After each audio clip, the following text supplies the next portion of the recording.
Ollie. Um, so thanks everyone for joining us. This is really exciting. And as Ollie said, it started off as a book club. So a few of us who were really interested in basically learning about a range of different things and scaling up the impact that we could have from doing that learning. So we started with the Connection Cure because it was helpful that I'd been reading it, and I knew I would read it that way. And I've been really, really excited about it and everything that it brings. So in doing that, Ollie and I have worked together in a previous life. So I thought, oh, we'll see if Ollie could nip along and kind of add to the conversation. Ollie brought Jules in and said, well, let's see if Jules wants to come and join us, and who's come all the way from, well, in New York, but joining us all the way from New York. And then Frank too, as a key feature in the book and a patient who's benefited from all of this. So what we wanted to do is, I mean, hopefully most of you will have had chance to read the book. It's not essential if you haven't, but it will help if you have. We wanted to hear from Jules a little bit more about her experiences, hear from Ollie and Frank about their experiences, and then just talk about what it means. So over to you, Jules, I think. Fabulous. Well, first of all, Nikki, thank you so much for putting this together. This is so incredible. I was thinking as you were speaking, I was actually in Derby pretty recently and absolutely loved it. Had the time of my life. We were there for a wedding. There's this lovely corner pub that if you were there that night, I apologize for singing a very bad version of Don't You Want Me, Baby? But anyway, I first of all also just want to say thank you for being here. And if you're here, that probably means that you have some kind of hand in healthcare, voluntary sector, community care, person and place, all the ingredients that are really necessary to make social prescribing and, sort of the tenets of personalized care more mainstream. So thank you already for showing up and for everything you've done. And to kick us off, I'm just going to give a very brief presentation on some of the main concepts from the book. But really, I have to thank Ollie and Frank, who you'll hear from shortly. They were the first ever people that I'd met who'd been beneficiaries and champions of social prescribing. I think it was 6 years ago at this point. They had inspired the first article I wrote about it for Wired back in 2021. And that eventually spun out into a book. I was so curious. And in those 6 years, social prescribing has only grown, not only in the UK, of course, but all around the world. So I'm going to share my screen and get started.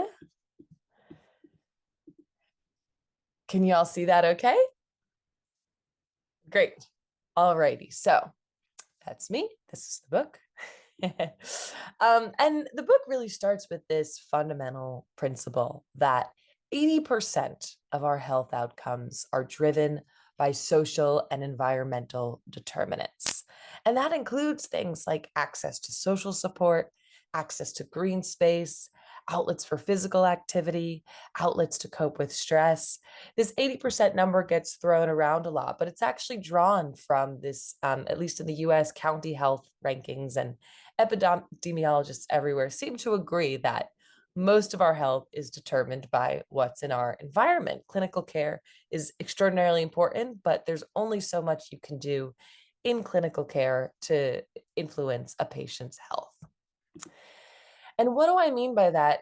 It means that, for example, when we do move our bodies, when we do have physical activity, we see all kinds of health benefits. We see increases in serotonin and endorphins, chemicals associated with a better mood.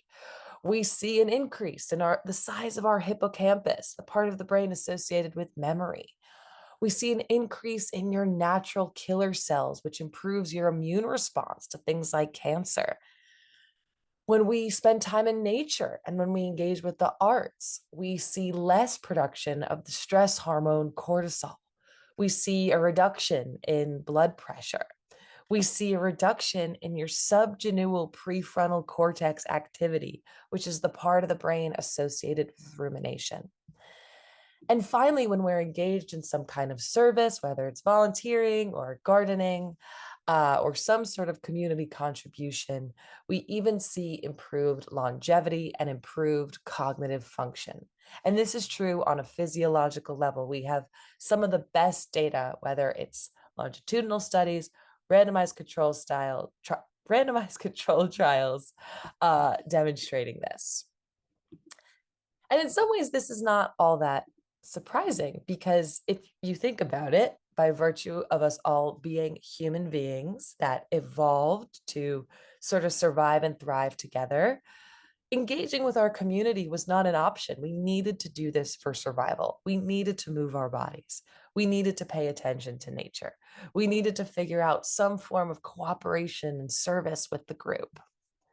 By the way, this is ironically an AI generated image of what life might have been like tens of thousands of years ago.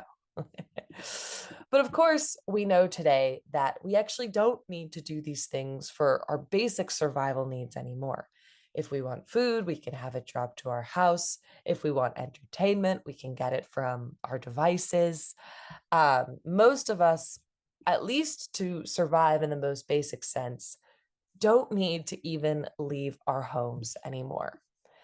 And this is part of the reason why the book's hypothesis is that we're seeing increased rates of lifestyle illness. We're seeing increased rates of mental health conditions because we don't have to engage with our environments.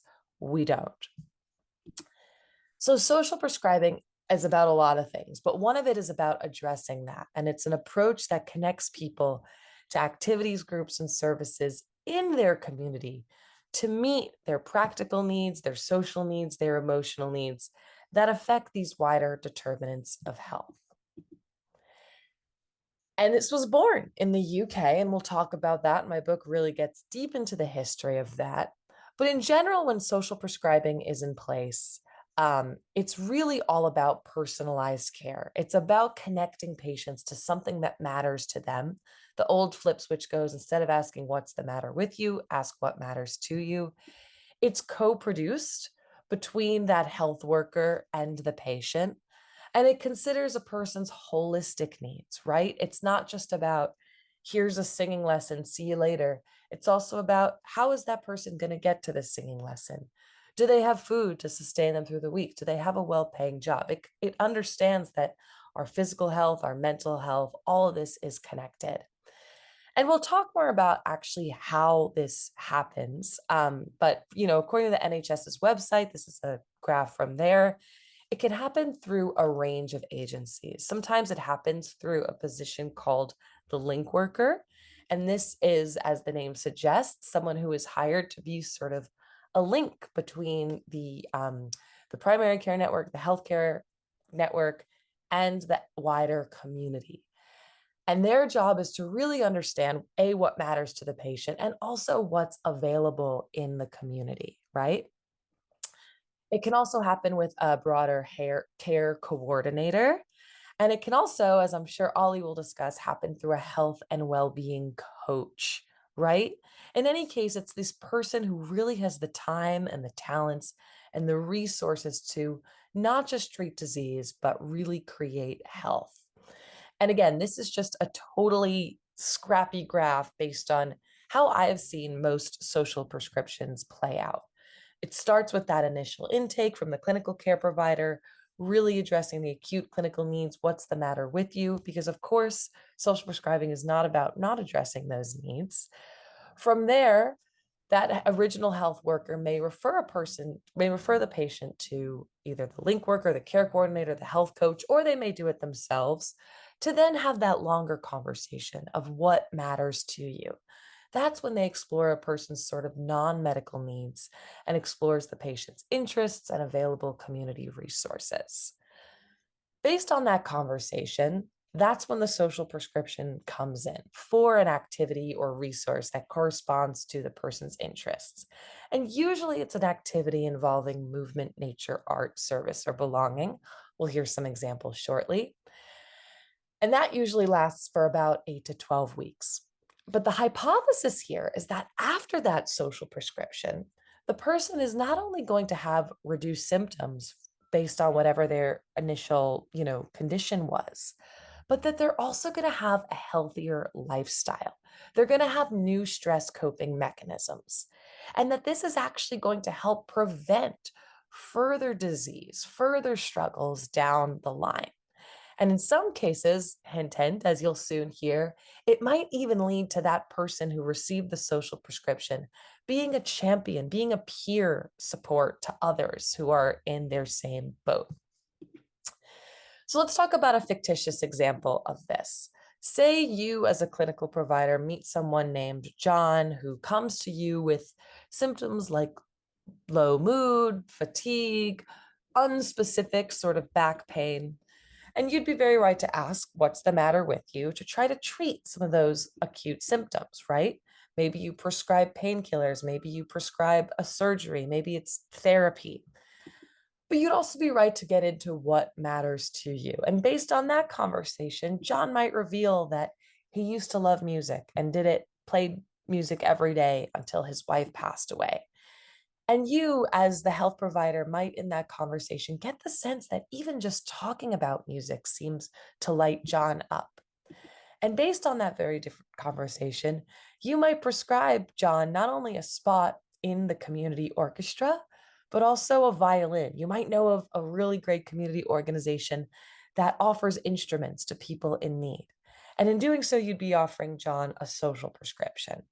And I like showing this because, look, this is not saying that social prescription is always an alternative to other kinds of medication. In some, and in many cases, it's about a complement to other kinds of medication and therapies.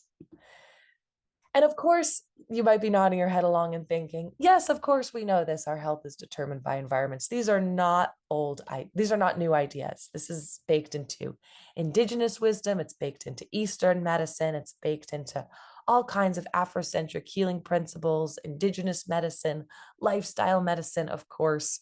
A social prescription is just one mechanism to really act on these principles. So I want to talk really quickly about two examples from my book to show how powerful this can be for real patients. And the first one is a woman I'd met in Devon named Amanda. Now, when I meet Amanda, she is ruled by what was the matter with her. I meet her on the heels of lockdown. She describes to me 5 terrible things that had happened in her life. She finds out her husband was having an affair, so they get a divorce. Her mother passes away. She loses her job. She has to move to a place where she knows absolutely nobody, so she's lonely. And then to compound that loneliness, this is in the middle of lockdown itself. So she calls it her big 5 terrible things. And no wonder when Amanda is disconnected from all these things all at once, she develops pretty severe depression and, of course, is lonely. Now, based on this, Amanda, when she gets linked to mental health services, she's prescribed the maximum dose of an antidepressant. And this really helps her initially with some of her symptoms. But yet she still felt this sort of stuckness, as she describes it. She felt like her mind was enclosed in a helmet. She couldn't escape these negative thoughts. And that's when she's linked up with a mental health nurse who sort of helps her get into the what matters to you territory. And that's when Amanda, who, just moved to this new seaside community, realizes that she's curious about sea swimming. She hasn't done it since she was a kid, so she's also terrified. But the water looks so beautiful and calming, and she really admires the people out there. So that's when the mental health nurse prescribes her a spot in a course called Chill Therapy.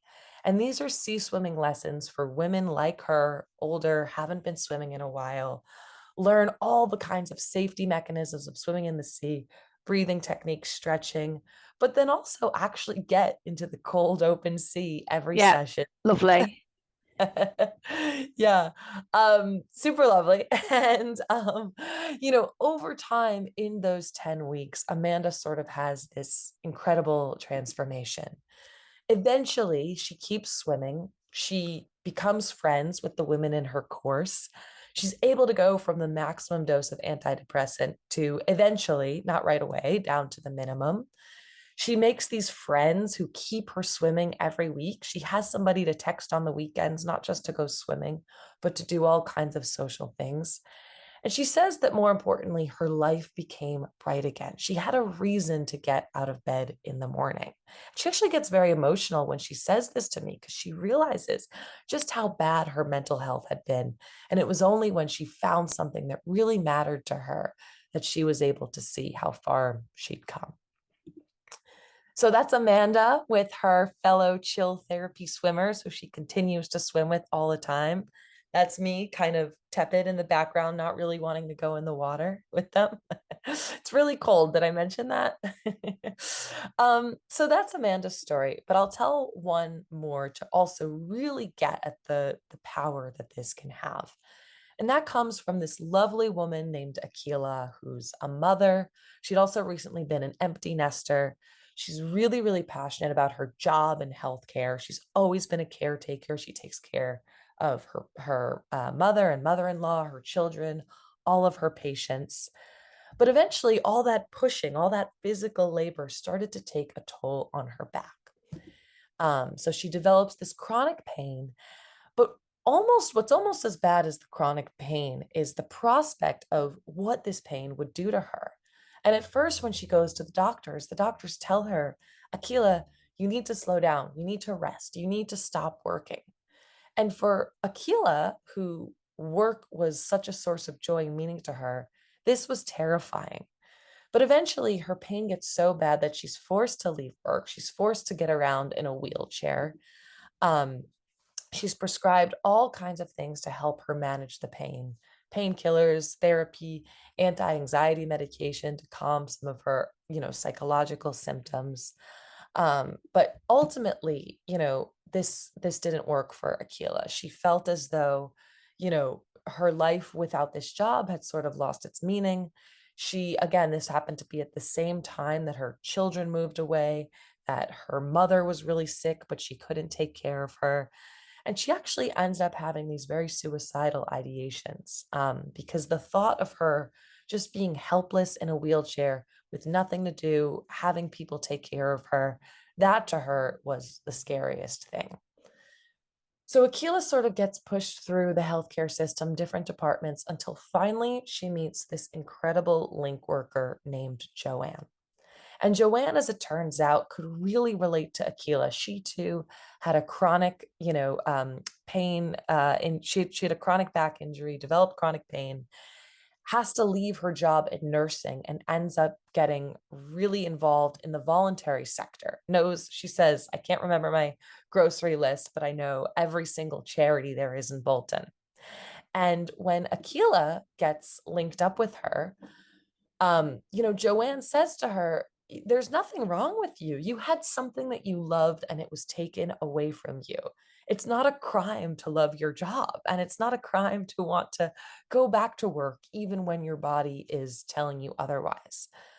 So that's when Joanne, with her sort of encyclopedic knowledge of the voluntary sector, says, here's what I'm going to do. I'm going to get you involved with Bolton Community Voluntary Services, and I'm going to prescribe you essentially a spot volunteering for this children's charity.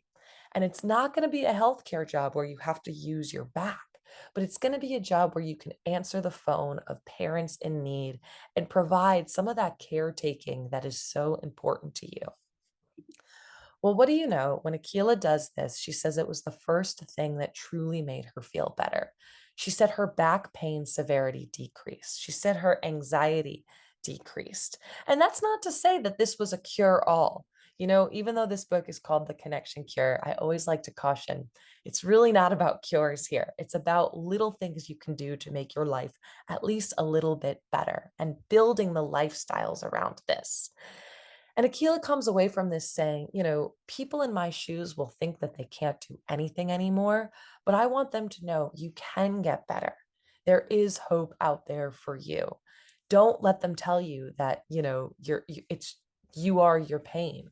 And if it hadn't been, she says, if it hadn't been for Joanne, who really stopped to listen to her and reconnect her to what mattered to her, she probably wouldn't be here.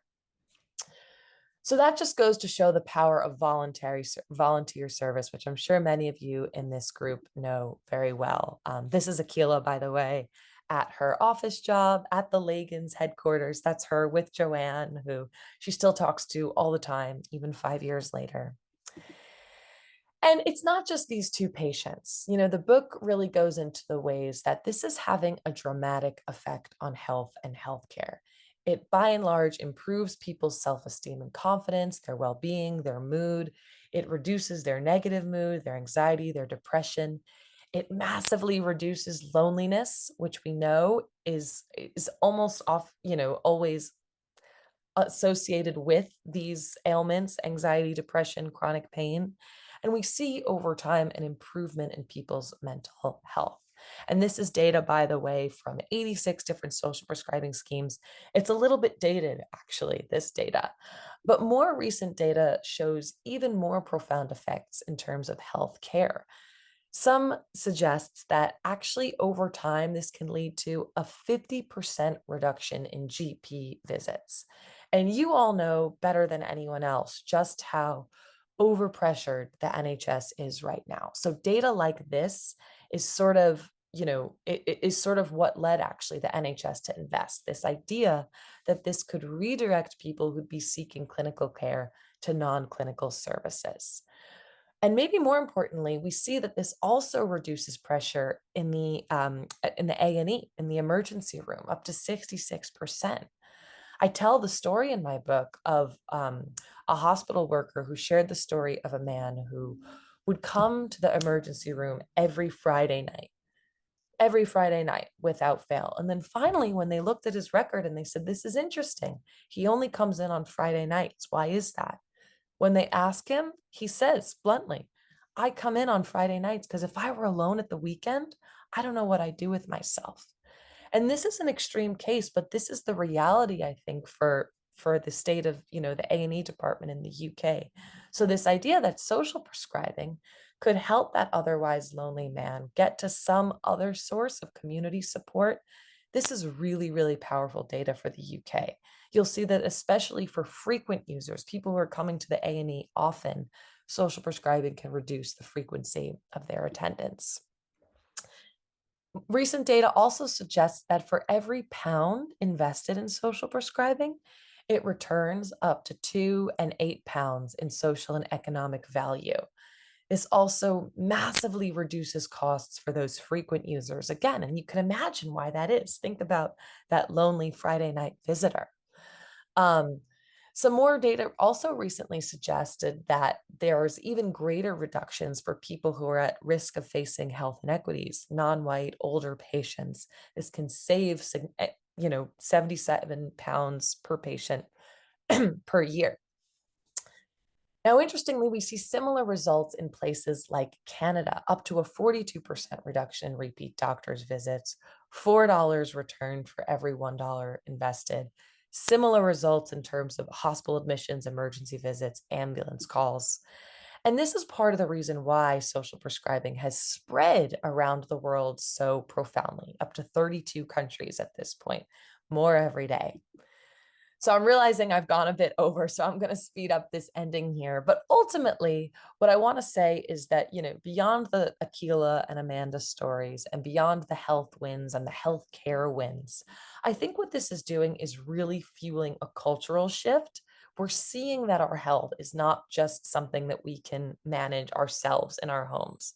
We're seeing that in our communities, there are these great, often untapped sources of health and wellness. And so I invite everyone here to really reflect on those what matters to you questions. And hopefully, by the end of this, you'll walk away with an idea of something you can prescribe yourself in the meantime. And if you check out the website of this book, socialprescribing.co, you get lots of examples of questions to ask yourself to help arrive at that, examples of activities and specific groups you can prescribe yourselves to. You also get the original data from, what I referenced today and all the studies in the book. So I encourage you to check it out.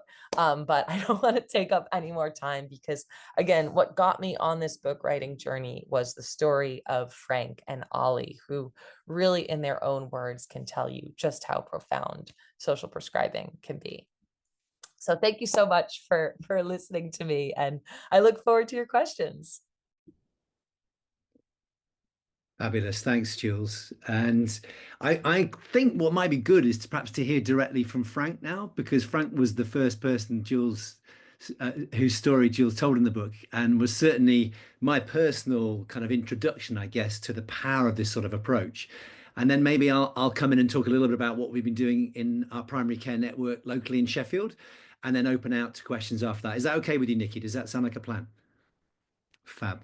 So Frank, I know you've prepared a little bit, and you're going to say a few words, and then we'll swing into response to conversations later. But over to you, Frank. Okay. As Jules said, she got in touch with Ollie and I about 6 years ago, and to talk about social prescribing. But I'll be perfectly honest, I'd never heard of the phrase. Just a bit of medical background. I was diagnosed with type 2 diabetes about 25 years ago. I led an unhealthy lifestyle as a long-distance truck driver. I was prescribed increasing amounts of medication, including insulin injections, and told I was on these for the rest of my life. I embarked on a low-carb, healthy fat diet, which worked for me. With some trepidation, I then met Dr. Ollie. As I've said before, I hadn't heard of social prescribing. I just thought he was a wonderful doctor. He asked me for the first time by a doctor what mattered to me. Then by working together, I lost 7 stones in weight, which is 44 kilograms. I lost 8 inches off my waist, and I came off some medication, including insulin injections, after 10 years of use. Dr. Ollie is a keen cyclist who owns a car but never seems to use it. And with his encouragement, I started my own cycling group called the Chain Gang. I wanted to call it Flies on Your Teeth, but I was outvoted. We are a group of 20 strong, and because our mostly advanced stages all have various medical issues. Because I volunteer as a peer supporter, sharing my lived experience with patients at a primary care network, closely working with Ollie to help people living with type 2 diabetes. We visit as it's patient-led, where we go around on a roadshow visiting various surgeries in the primary care network. We share our stories about diet, sleep, exercise, and we've been getting great results by people not relying on medication as much, by self-management. Then we also go on to an education program, which is medically read more. We're still involved, but it's more medically read. And we find that sharing our stories, there's 4 or 5 of us that share our stories, and it helps other patients being spoken to by patients who suffer from the same chronic illness. We find that very powerful. Although I take no credit, our cycling group has also benefited from this social prescribing. Among our group are 5 riders with diabetes, cancer sufferers, and people with mental health issues, all benefiting from riding a bike in the wonderful Peak District. Dr. Ollie has helped me, has changed my life for the better through social prescribing. And I'd like to also thank Jules for travelling the world to highlight this way of treating illnesses and writing this groundbreaking book. I hope my story helps. Brilliant. Thanks, Frank. And it's been a lovely. I love hearing Frank talk, because it kind of just outlines to me the journey that we've been on together, actually. Because it's probably about 10 years ago, Frank, that we met each other, wasn't it? And I honestly say I've learned as much from Frank through just working together and learning, seeing someone come off insulin. I as a GP, I never thought that was possible. And then actually, Frank's been very modest, but the role he's taken in leading the peer support and peer education and creating a culture of a parity amongst patients and doctors has been tremendous. And I never thought when I started my career in medicine that was going to be the most important thing in healthcare, but I'm absolutely convinced that it is now. So thank you, Frank, it's been a lovely journey with you. Let me just quickly share a couple of slides, which I think might add. So I'm Dr. Ollie Hart. I'm a GP in Sheffield. I've also been a primary care network clinical director for the last 6 years since they started in the UK. And I'm also director of peak health coaching. So it's really important, I have a vested interest in this. I started a company with another GP about 9 years ago now, teaching coaching skills. And that came about really because as a jobbing GP, I realized the value of enabling patients to take more of a lead. Jules has touched on this, the sort of research behind it. And I always flash up this slide. And it was kind of where the 80-20 bit came from. This is from the King's Fund. It's a little bit old now, but it's been, again, reproduced again and again and again. But I love the visuals in it. And when they looked at the really big studies that looked at what is it that contributes to good health and well-being in us, the sort of dark purple is the healthcare bit. And even this old one from Canada, they modeled what would happen if everybody followed every bit of medical advice to the letter. They still couldn't get the medical influence to be more than 43%. And I'm a pretty good doctor, I think, but I know my patients don't follow everything I say to the letter at all. And it's overwhelmingly what people do, their health behaviors in their social context and their environment that makes the biggest difference. And it just keeps coming up again and again. So as a clinical director of a primary care network, I felt that it was my job to try and create conditions for good healthcare. It wasn't my job to be a doctor as such, that's part of it. And my medical training helped with that. But my job was to try and create conditions that really had the maximum effect for people, for everybody. And it led me to sort of conceive really that, we needed to think about the health elements, the medical elements, but also the social elements and the self-care elements. And the research that I've seen is that it differs in acute crisis. If we have a stroke or if we get struck down with kind of a road traffic accident or something, an overwhelming infection, then actually the balance of those three areas looks a bit like this, where the kind of medical stuff needs to swing in and do its bit and to diagnose, advise, treat, mobilize resources, often in emergency situations. And that self and social bit is there in the background, but it's small.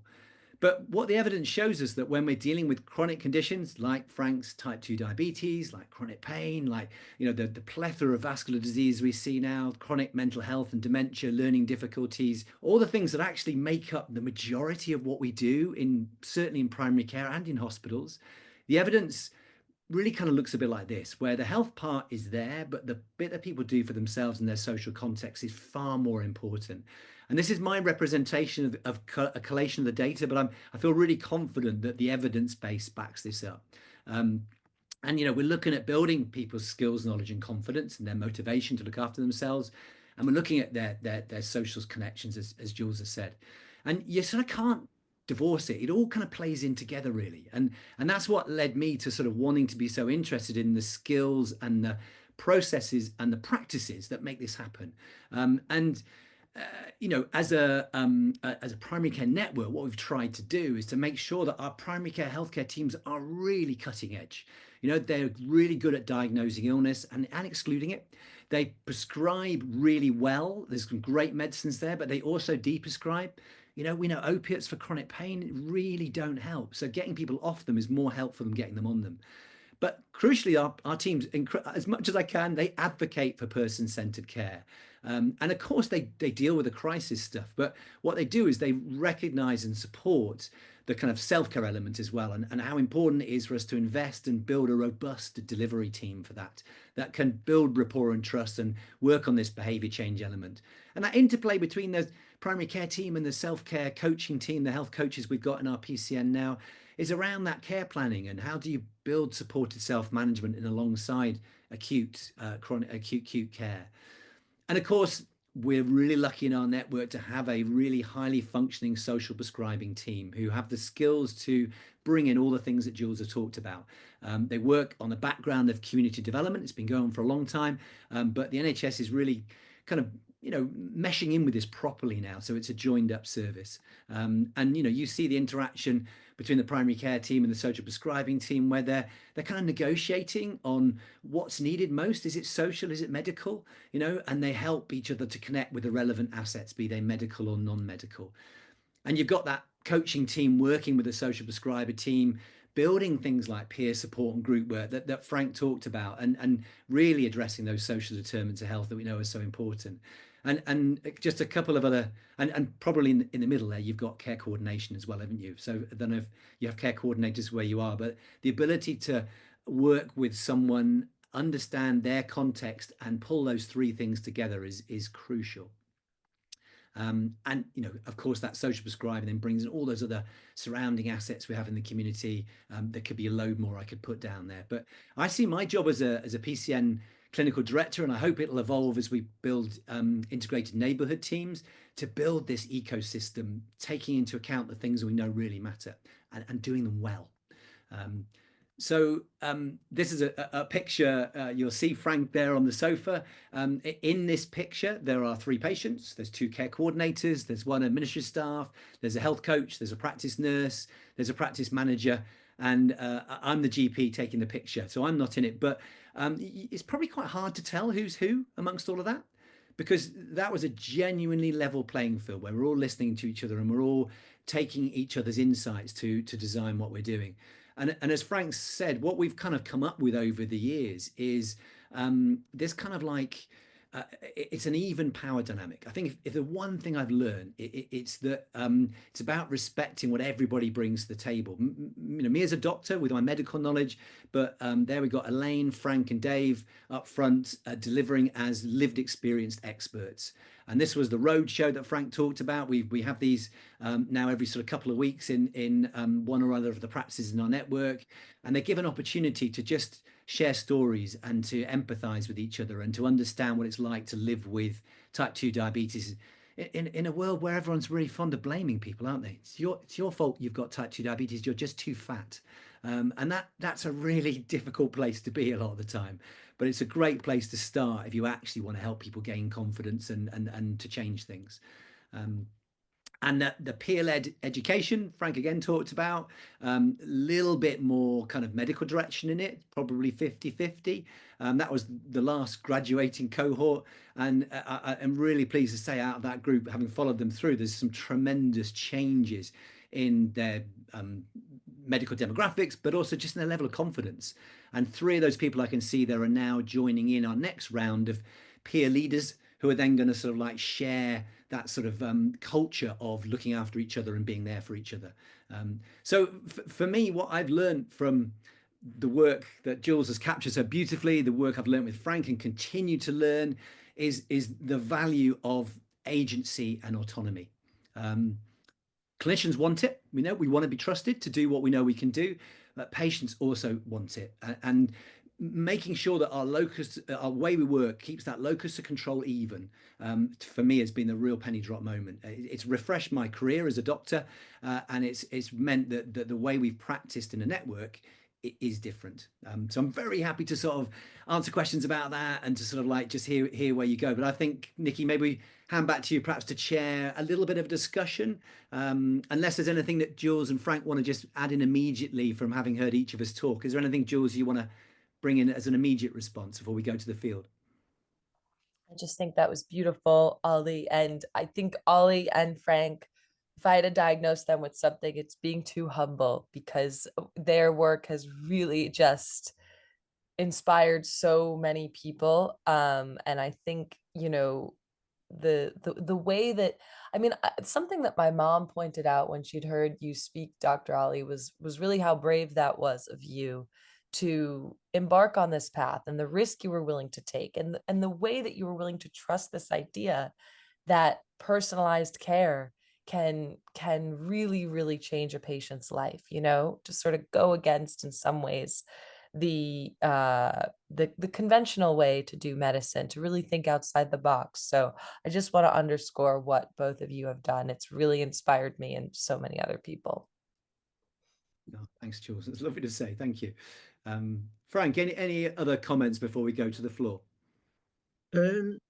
just telling my personal story, but as I've entered in my story, I see you every week, Ollie, administering social prescribing and I don't think people even know that they're being socially prescribed, which is a great thing. And yeah, that's fantastic. Yeah, it's a lot of fun, isn't it? Actually, and when you start to see communities take on a life of their own, it's tremendously empowering. Actually, it took a lot of pressure off the clinical system, which I think we need. But Nikki, sorry, I should hand back to you to sort of like maybe add some comments yourself and then bring people in. Thank you very much. Thank you all of you for coming and speaking about this. It's the best book club I've ever done.